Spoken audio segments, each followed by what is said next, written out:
ఉభయ గోదావరి జిల్లాల గ్రాడ్యుయేట్ స్నేహితులారా, అందరికీ నమస్కారం. ఈ 27వ తేదీన తూర్పు మరియు పశ్చిమ గోదావరి గ్రాడ్యుయేట్ ఎమ్మెల్సీ ఎన్నికల్లో మన పార్టీ కోసం నిరంతరం కృషి చేసే, నిజాయితీ మరియు అంకిత భావంతో పనిచేసే పేరాబత్తుల రాజశేఖర్ గారు మన కూటమి అభ్యర్థిగా పోటీ చేస్తుండడం ఎంతో సంతోషకరం. రాజశేఖర్ గారు నాకు కూడా ఎంతో కావలసిన వ్యక్తి.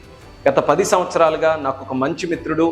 అలానే 2014 నుంచి 19 వరకు ఆచార్య ఎన్జీ రంగా అగ్రికల్చరల్ యూనివర్సిటీలో ఇద్దరం కూడా బోర్డు మెంబర్స్గా కలిసి పనిచేశాం.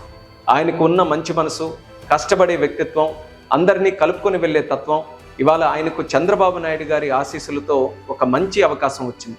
రాజశేఖర్ గారు పట్టభద్రుల సమస్యల గురించి అవగాహన కలిగిన వ్యక్తి.